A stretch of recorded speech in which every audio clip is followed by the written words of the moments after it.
Alguma vez já ouviram que um simples evento pode desencadear uma cascata de pensamentos, resultando em ideias revolucionárias? Tome a história da queda de uma maçã como exemplo. Não uma maçã qualquer, mas a que supostamente caiu na cabeça de Isaac Newton. Independente da veracidade da história, ela serve como base para uma das ideias mais poderosas que a humanidade já teve. Newton se perguntou: por que a maçã cai em uma linha reta no chão? Por que não cai de lado ou mesmo para cima? Por que é forçada a seguir em direção ao solo? Certamente existe uma força invisível que a puxa para baixo. Foi esta simples observação, a queda de uma maçã, que provocou uma explosão de insights na mente de Newton, culminando em seu incrível trabalho, Os Princípios Matemáticos da Filosofia Natural. Nesse livro, ele formulou as leis que se tornaram a base da física clássica: a lei da inércia, o princípio fundamental da dinâmica e o princípio da ação e reação. Esta obra é provavelmente o livro de ciências naturais mais influente já publicado. No entanto, seu conteúdo deixou de ser o conhecimento mais avançado na área em 1915, quando um jovem de 26 anos introduziu a teoria da relatividade geral ao mundo. Olá, eu sou o Samuel, o seu anfitrião. Seja bem-vindo a mais um Ciência Narrada. Já que a teoria da relatividade geral é a mais aceita para explicar a gravidade, então por que ela não é uma lei? Isso é o que veremos agora. A teoria da relatividade geral, desenvolvida por Albert Einstein em 1915, é uma extensão da sua teoria da relatividade restrita e trata do efeito da gravidade sobre a estrutura do espaço-tempo.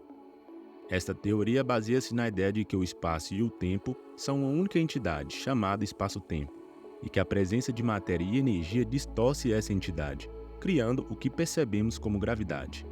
Por isso que a gravidade não é uma força, por assim dizer, igual Newton propôs. Mas já que o trabalho do Einstein explica melhor a natureza do que o do Newton, por que as ideias do Newton se tornaram leis e as do Einstein ainda são teorias? Assim fica parecendo que os pensamentos do Newton foram comprovados e os do Einstein ainda não. Isso é mais um exemplo de mal-entendido que envolve o termo teoria, fora do seu uso científico. No dia a dia, usamos teoria para se referir a um palpite ou hipótese. Por exemplo, você percebe que seu pote de biscoitos está vazio e presume que alguém pode ter comido todos. Essa é a sua teoria, a hipótese que você criou para explicar a situação. A primeira coisa a entender aqui é a terminologia. Na linguagem científica, lei e teoria não são termos que implicam em uma hierarquia de validade. Não quer dizer que uma é mais que a outra. Uma lei científica descreve o fenômeno observado, enquanto uma teoria explica por que e como o fenômeno ocorre. As leis de Newton, por exemplo, descrevem o movimento dos corpos sob a ação de forças, mas não explicam a origem dessas forças. A teoria da relatividade de Einstein, por outro lado, explica por que e como a gravidade ocorre e é considerada uma descrição mais precisa do universo, especialmente em casos extremos, como corpos viajando próximos à velocidade da luz, objetos muito massivos, como buracos negros, o efeito de desvio para o vermelho gravitacional, que é a mudança na cor da luz em um campo gravitacional forte, e o atraso no tempo dos relógios de objetos em altas velocidades, todos confirmados por experimentos e observações.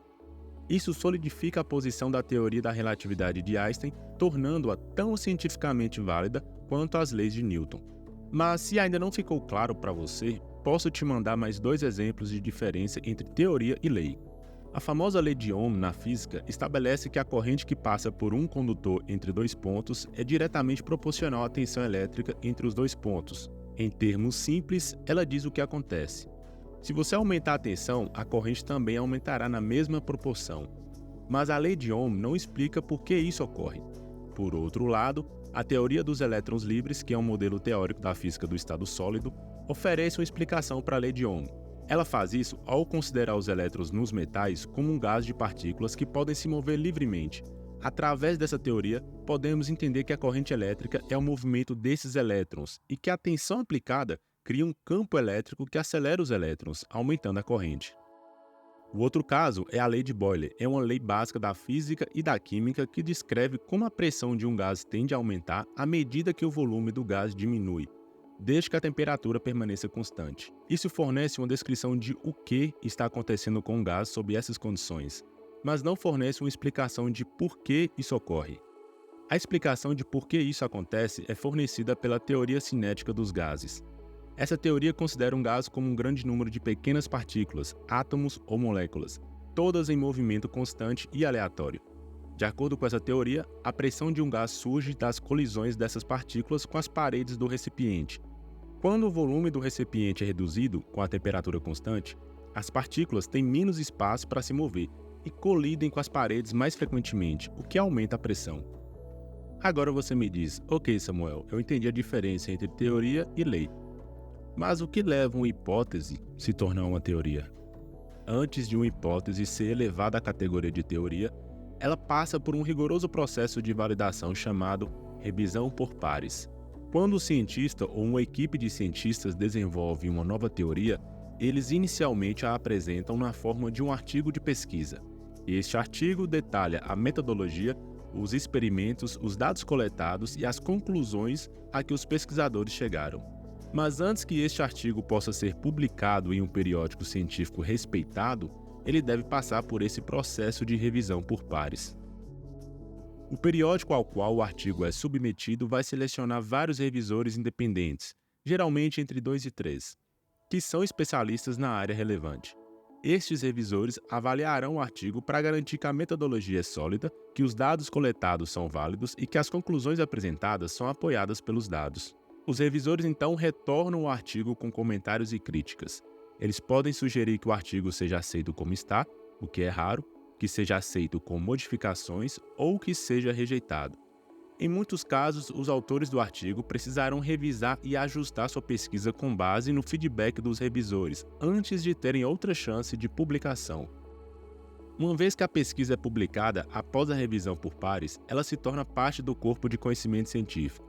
Outros cientistas podem, então, basear sua própria pesquisa nas descobertas, testar a teoria em novos contextos ou procurar formas de aprimorar ou até refutar. É assim que as teorias ganham ampla aceitação na comunidade científica, não apenas pela força da ideia original, mas também pelo contínuo processo de testes, questionamentos e refinamentos que a acompanham. Voltando à teoria da relatividade geral, essa, por exemplo, foi uma das teorias mais questionadas da física. Einstein sofreu muito com o processo de validação, pois tinham várias barreiras. A teoria da relatividade, especialmente a teoria da relatividade geral, apresentava um quadro muito diferente do universo do que a física newtoniana. A ideia de que o espaço e o tempo poderiam ser entrelaçados em um único contínuo com 4 dimensões, ou que a massa e a energia poderiam afetar a geometria desse contínuo, era muito difícil para muitos cientistas aceitarem.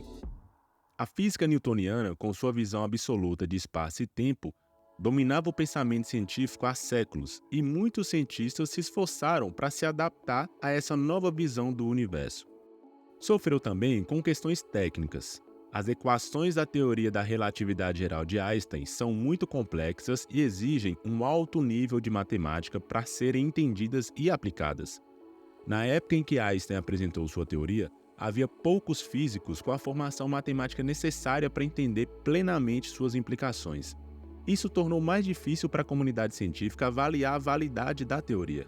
Mais um desafio na jornada foi a falta de evidência empírica.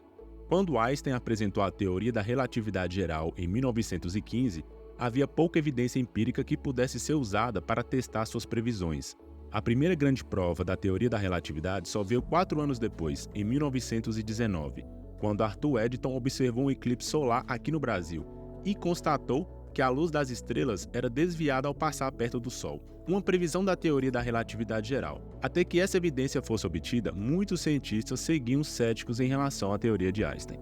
E a pior dificuldade de todas, ao meu ver, foi a rejeição baseada em preconceitos, ou seja, além das objeções baseadas em conceitos científicos, a teoria da relatividade também enfrentou resistência por motivos não científicos. Por exemplo, durante a ascensão do nazismo na Alemanha, a teoria de Einstein foi rejeitada por alguns como física judaica.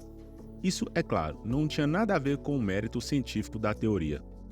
Apesar desses desafios, a teoria da relatividade agora é uma das pedras angulares da física moderna. As previsões da teoria foram confirmadas por muitos experimentos e observações, e ela tem sido usada para explicar uma variedade de fenômenos, desde a expansão do universo até o comportamento de buracos negros. E aí, pessoal, escolhi falar sobre essa diferença entre teoria e lei porque ainda tem muita gente confundindo essas duas coisas. Espero que agora esteja tudo claro para vocês. Se você curtiu o vídeo, mas ainda não é inscrito, considere se inscrever. Toda semana você vai aprender algo novo. Valeu pelo like e te espero no próximo vídeo.